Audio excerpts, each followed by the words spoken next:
ir jauns izaicinājums tapis, par ko man tiešām ir ļoti liels prieks, jo projekts, tā kā izaicinājums ūdenim, jā, kas ir ūdens patēriņš aktuāls ne tikai vasarā, ja, bet principā 24/7, jebkurā gada laikā. Un, Dacīt, pastāsti mazliet, jā, kā radās tev šī ideja, ka tieši tagad, šobrīd, kad vajag šo izaicinājumu? Nu, faktiski par ūdeni es esmu jau sen domājusi, jo tad, kad man sākās mans tēvēšanas process, es sapratu, ka tā ir tā mana atslēga, kas iztrūkst, jo es darīju visu kaut ko, bet tev ūdeni īsti nebija dzērusi. Un iesaistot ūdeni, dzerot to vairāk un it sevišķi no rītiem un siltu, es sapratu, ka tie kilogrami forši kūst nost. Un īstenībā tās saknes jau slēpjas manā ģimenē, jo, kad es dzīvoju laukos, mums bija daudz lauku darbu un pliku ūdeni mums neviens nekad nedeva. Bija jādzer ūdens ar jāņogu ievārījumu, zapts ūdens, tur ir cukuriņš, tur ir enerģija, tur ir spēks, un citos gadījumos tikai lauku pienu. Tad es saprotu, es ūdeni vispār nekad nebiju dzērusi, un man liekas, tikai tad, kad es sāku iet skolā, es sapratu, kas tas tāds ūdens ir, bet pārsvarā bija tējas vai kaut kas tāds, suliņas, tējiņas un nekas cits. Un tagad savā apzinātajā tajā vecumā, kad arī rīkojam citus projektus par veselību, par veselības veicināšanu, dažādi detoks projekti, es saprotu to, ka cilvēkiem trūkst izpratni par to, kas tad īsti ūdens ir, kāpēc viņu nepieciešams lietot, kādā režīmā, kādā daudzumā, kādā kvalitātē. Daudz mīti ir palikuši par ūdens dzeršanu, ja, piemēram, ka, ja tu daudz dzersi, tev vajadzēs bieži iet uz toaleti, bet patiesībā, ja tu iemācies dzert pareizi to ūdeni, nemaz tik bieži nevajag staigāt. Tas arī ir ļoti liels mīts, un tas palīdz īstenībā dalībniekiem, jo es esmu novērojusi, ka cilvēki, kuri nedzer ūdeni, viņiem ir tāda sausāka, balāka āda, nagu stāvoklis, matu stāvoklis nav tik labs. Vēl var novērot, ka locītavas krakšķ, ir sliktāka vēdera izēja, kaut kādi aizcietējumi. Cilvēki, kas nedzer ūdeni, kad viņiem pajautā, viņam savu galva vai ne, vai ir galvas reiboņi, pajautā, vai tu dzer ūdeni, izrāds īsti ne, vai neregulāri piemirstās, jo faktiski jau ūdens jādzer ir katru dienu, nevis kampaņu veidīgi. Piemēram, no rīta tikai dzers ūdeni, vakarā nedzers, bet visas dienas garumā tas ūdens ir jādzer pamazām un pakāpeniski. Un tad tā ideja man radās, es izveidoju arī ūdens izaicinājumiem profilu Instagramā, kurā dalos ar noderīgu informāciju par ūdeni, vispār, kur tas ūdens rodas, kas ir pudeļūdens, kas ir krānūdens, kādas ir atšķirības, kādas ir ūdens īpašības. Un papildus reizi mēnesī nolēmu rīkot arī ūdens izaicinājumus, lai izglītotu padziļinātāk cilvēkus, kuriem tas interesē. Jā, starp citu, tiešām es aicinu piesakot šim te profilam ūdens izaicinājumi, jo tiešām, es saku, tās zināšanas, vai ne, ka liekas ārprāts it kā parastam ūdenim, cik daudz ir īpašības svarīgas, vai ne, cik daudz parametri, kas ir jāņem vērā, un tas viss ir ļoti, ļoti svarīgi, kādu ūdeni, cik daudz un kādas kvalitātes mēs lietojam ikdienā. Un tev, man liekas, jā, šī tēma ļoti, ļoti patīk, jo es arī skatos, tur vienmēr kaut kur mēri ūdeni, skaties, kāds ir tur ūdens, vai ne? Tev tā tēma ļoti tuva. Ļoti tuva. Es pat esmu tik tālu aizrakusies, ka es uzzināju to, ka pamata sastāvdaļa ūdenim, kas ir kalcijs. Ja cilvēks neuzņem ikdienā pietiekami daudz kalciju, kas ir izšķīrināts ūdenī, ja? Tad ūdens ir tas transports, ūdens ir tas skābekļa piegādātājs, minerālu vielu piegādātājs. Un tu iedomājies, ir 150 smagas slimības, kas var rasties no tā, ka tev nepietiek organismam kalcijs. Tas ir vienkārši šokējoši, manuprāt. Kāda ir tavējā pieredze ar ūdens dzeršanu? Vai tu esi līdz šim dzerusi ūdeni? Oi, mana pieredze, būtībā kaut kas varbūt līdzīgs kā tev, teiksim, ja, bet, teiksim, skolas laikā tādā tādos jaunākos jaunības gados arī vispār ūdeni praktiski nedzēru. Likās, es taču dzeru kafiju, dzeru tēju, iedzeru tur kādu suliņu, ja, vai zupiņu apēdu, ja tas jau ir šķidrums, tas jau ir ūdens. Un patiesībā es tikai tagad arī iepazīstot tiešām šo te ūdens vērtību, ja, kas ir jau pēdējos 2 gadus, ja, kad es saprotu, jā, ka tā arī bija principā tā viena no kļūdām lielajām, jā, manām tām galvas sāpēm, manām kaut kādām, tur nezinu, alerģiskām reakcijām un visu kaut kam tādam, bet visticamāk tiešām tām galvas sāpēm. Jo tad, kad es sāku dzert šo te kvalitatīvu dzīvu ūdeni, es vienkārši, man liekas, tikai no tā ūdens jau vien, man vienkārši viss tā sāka skaloties, ja, ka tu pilnīgi jūti, ka tā āda viss paliek tāds, nu, tāds skaists tiešām, jo vienu brīdi man bildēs tieši šķirstīju, skatījos, ka liekas, ka tāda kā savītusi tā āda jau liekas, ja, kaut gan nepīpēju, ja, neko tādu nedzeru, ja, bet likās, ka jau tiešām tā āda vairs nav tik starojoša. Un agrāk tiešām es ūdeni nedzēru. Tagad, kad es esmu atradusi savu ideālo ūdeni, es dzeru ūdeni katru dienu un pat ļoti prasās, jā. Man nav tā, ka nav tādas dienas, principā, ka es nedzeru to ūdeni. Un arī man vēl lielāks prieks, ka es arī savai ģimenei, saviem bērniem esmu iemācījusi dzert ūdeni, jo es jau zinu, ka ja es ielikšu šos pamatus, to, ko es toreiz nezināju, ja iedošu jau saviem bērniem tagad, tad viņi jau augs pavisam ar citu izpratni un ar mīlestību un rūpēm pret sevi. Tā kā tas ir ārkārtīgi svarīgi jau mazam bērnam iemācīt dzert ūdeni. Un tas ir liels gandarījums, ka tu redzi, ka cilvēks aiziet ballītē, tas tavs bērns, vai ne? Un viņš izvēlās ar sūņām tieši ūdeni paprasa. Un nevis ar garšiņām, bet tiešām tīru ūdeni katru reizi. Un arī vakaros ir tā, ka pārnāk no skolas, mamma, ūdeni vajag, man gribās ūdeni. Agrāk es nodarbojos ar tādu kā šantāžu. Es stāstīju, tu paliksi par mūmiju, tev lūpas jau ir izkaltušas, ja tu nedzersi ūdeni, tu būsi mūmija. Tagad vairs šādi te triki neiedarbojas. Tagad jau pa labam. Tagad ir pa labam. Tagad var iedot kādu skaistu pudeli. Piemēram, man ir šāda te liela zila pudeli uz 1 litriņu. Un viņš mani vēro, un viņš saka, es arī gribu ūdens pudeli, lai es dodu līdz uz skolu. Un es atradu tādu pašu mazāku uz 650 ml. Es saku, tagad noruna tāda tev skolas laikā jāizdzer 650 ml ūdeni. Tas nozīmē, ka atgriežoties mājās, viņam vēl vajadzētu kādus 200 izdzert, un viņš būs sasniedzis jau šo dienas normu. Jā. Un tagad viņš man pats jau diņģējas, ieiet veiklā, saka, māma, man patīk šitā pudele. Un es saprotu, jā, vajag kaut kādu jaunu motivāciju, jaunu skaistu pudeli, atkal jaunu vienošanos par to, ka ūdentiņš tiks dzerts. Tieši tā, jo tiešām ļoti svarīgi ir bērnam izskaidrot, kāpēc, un es savai meitai Annikai arī dodu, tiešām mēs arī nopirkām skaistu pudeli, metu viņai to maisiņu iekšā, un tad viņa, man visi bērni skolā prasa, kas tas pa maisiņu, un tā, es saku, redz, tev ir ūdentiņš veselīgs, dzīvs, strukturēts, tā kā viss ir kārtībā. Bet, Dacīt, pastāsti tātad, kas mūs gaida šajā projektā,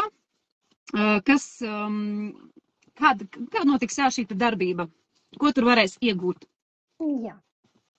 Projekts mēs sāksim 1. novembrī, un tas notiks slēgtā WhatsApp grupā. Tas nozīmē, ka, lai pievienotos projektam, pēdējais brīdis, kad to izdarīt, ir 31. oktobris, jo jau no 1. novembra rīta viss sāksies, un čata vēsture nebūs pieejama. Tad visi, kas ir laicīgi pieteikušies, tiks pie tās informācijas. Un mēs sāksim ar to, kā pagatavot dzīvu bioloģiski pieejamu ūdeni, kā uzlabot ūdens kvalitāti, lai viņš būtu tiešām ar minerāliem bagātināts, sārmains, negatīvi lādēts, strukturēts, ar zemu virsmas spraigumu. Pastāstīšu arī izaicinājumu laikā, kāpēc tāds ūdens ir jādzer, kāpēc viņš ir tik vērtīgs un šūnām nepieciešams. Un tad nākamie bloki ir tādi kā ūdens dzeršanas režīms, kā viņu dzert, kādā daudzumā, biežumā, kā dzert ūdeni, ja tev ir ļoti liels liekais svars. Būs arī dažādi mīti un fakti par ūdeni, dažādi eksperimenti, ko es parādīšu. Un esmu šoreiz arī sagatavojusi tādu darba kladīti, kurā visa informācija apkopota būtiskākā, kurā tu varēsi pildīt iekšā tos uzdevumus, ko es likšu darīt šo 10 dienu laikā.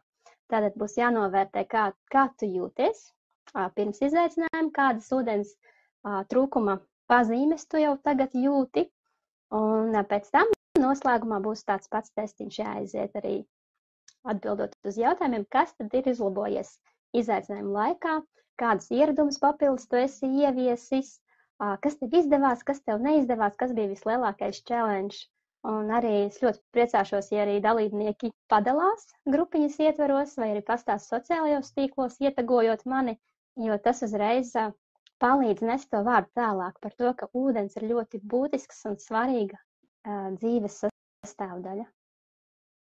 Un, protams, būs grupas atbalsts. Būšu ne tikai es, būsi arī tu, kā mans atbalsts grupiņā, kā veselības trenerīte, jo tas ir ļoti svarīgi, ka vienmēr kāds uzrauga šo čatu, ka ir iespēja atbildēt uz visiem jautājumiem, jo jautājumi nemēdz būt nepareizi. Nepareizi ir tikai tās attieksmes, jo atbildēt vajag uz visiem jautājumiem, jo katrs jautājums ir ļoti, ļoti būtisks, lai veidotu to izpratni, jo iespējams kāds cits klusais vērotājs pakautrēsies uzdot tieši to pašu jautājumu. Tāpēc tas ir ļoti svarīgi iedarboties un būt aktīviem un saņemt šo te grupas atbalstu. Jā, tieši tā. Nu, man liekas, jā, ļoti, ļoti foršs projekts, jo, kā jau es minēju, tiešām ūdens mums nav aktuāls tikai vasarā, bet arī augstajā periodā. Un tas ir tiešām, man liekas, pareizi tu teici, jā, kad ūdens tas ir kā transporta līdzeklis, kurš nogādā visas vajadzīgās vielas mūsu organismam. Un tik tiešām šie te rezultāti arī, jā, gan šis te liekais svars vai nesāk aiziet, saku, manā gadījumā šīs te galvas sāpes tiešām aizgāja. Man liekas, tiešām es, tad, kad sāku dzert šo te ūdeni, man pietiktu tikai ar ūdeni. Es vienkārši beidzot sāku, kā saka, tiešā tekstā skalot savas smadzenes, ja, savu galvu sāku skalot, kad visas tās sāpes man aizgāja. Tāda miglas sajūta, vai ne, tajā galvā. Un arī es, kad es aizmirstu iedzert ūdeni, ir bijuši tādi gadījumi, ka ir slinkuma brīži, man nākamajā dienā sāp galva. Tas ir neizbēgami.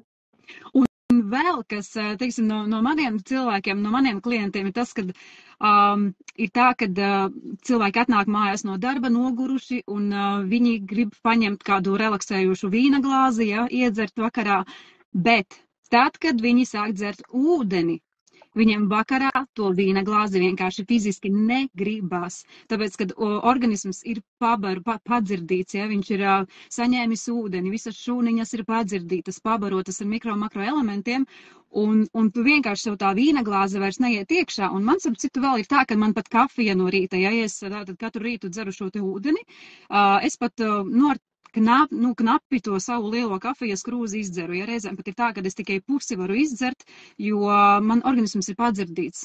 Tā kā, tas ir, man liekas, arī ārkārtīgi superīgs faktors. Man tagad oktobra izaicinājumā ir viena ļoti liela kafijas mīla, kas piedalās izaicinājumā, un viņa atzīst to, ka viņai enerģijas vairāk, un no rīta vairs to kafijas tasīt nemaz negribās taisīt un atstāt to uz pēcpusdienu.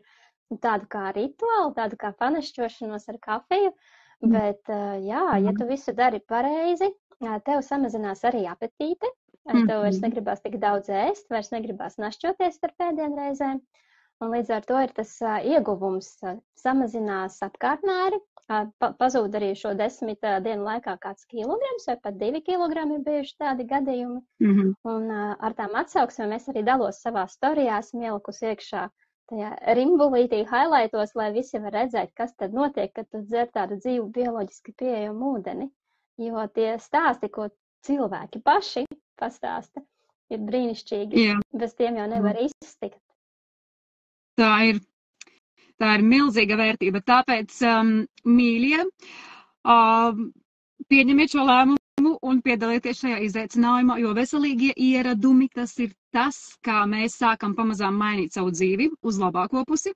Un tacīt, kas ir jādara, kādi ir noteikumi, lai piedalītos šajā izaicinājumā? Jā, pirmkārt ir vajadzīga vēlme un mērķis to darīt, nospraust mērķi, kad tu nenobīsies, es nevienam nelikšu dzert uzreiz 2 vai 3 litrus ūdens, viss notiks pakāpeniski un vienkārši ir nepieciešams atsūtīt informāciju par sevi tev, Diāna vai man, atsūtīt savu telefonu numuriņu, lai var pievienot WhatsApp grupai, un ir 2 dalību veidi. Viens ir maksas dalības veids, tas nozīmē, ka tu saņem informatīvo atbalstu, kā dzert ūdeni, cik bieži, kādā daudzumā, tu saņem arī šo darba burtnīcu un manu atbalstu izaicinājumu laikā, un dalības maksa ir 9,99 eiro. Bet, ja tu vēlies dzert tādu pašu ūdentiņu, kā Diana pieminēja, vēlies uzlabot ūdens kvalitāti un izmēģināt uz 1 mēnesi, kā tas ir dzert dzīvu bioloģiski pieejamu ūdeni, tad dalības maksa vairs nav, bet ir tikai jāiegādājas koraļu kalcija minerāļus, un tā cena ir 21 eiro. Tā kā ir iespēja izmēģināt 2 dalības veidus, vai arī, ja vēl baidies, piedalies par maksu, un izaicinājuma beigās nolēma, varbūt, ka tomēr gribēs izmēģināt arī koraļu ūdentiņu. Andris jautā vienu jautājumu. Par ko tad mēs tur īsti runājam? Nu, redzi, mēs runājam par jauno ūdens izaicinājumu, kas sāksies 1. novembrī. Un izaicinājuma laikā mēs runāsim par to, kā dzert ūdeni, kādā režīmā, kādā daudzumā, kā uzlabot ūdens kvalitāti, būs dažādi mīti un pierādījumi par to, kāds ūdens ir kvalitatīvāks, būs dažādi eksperimenti pieejami ar ūdentiņu, un galvenais tā ir līdzdarbošanās un iespēja sev palīdzēt iemācīt dzert ūdeni regulāri un pietiekamā daudzumā. Ceru, ka atbildēju uz jautājumu. Jā, un izaicinājums ilgs 10 dienas, tikai 10 dienas, jo oktobra izaicinājums man ir 30 dienas, tas ir man pašai liels izaicinājums noturēt to uzmanību, un es jūtu, ka uz izaicinājumu beigām vairs nav tā koncentrēšanās spēja cilvēkiem, ka viņi tā nogurst, vai arī tagad ir arī skolēnu brīvlaiks, katram savas darīšanas, es arī pieņemu to, bet 10 dienas ir pilnīgi pietiekami, lai iedot visu pamatu informāciju, visas zināšanas, lai var turpināt pilnveidot šo ūdens dzeršanas ieradumu. Super. Jā, tā kā droši vēl skatieties informāciju gan manā, gan Daces profilā, aprakstu par šo projektu, par šo izaicinājumu.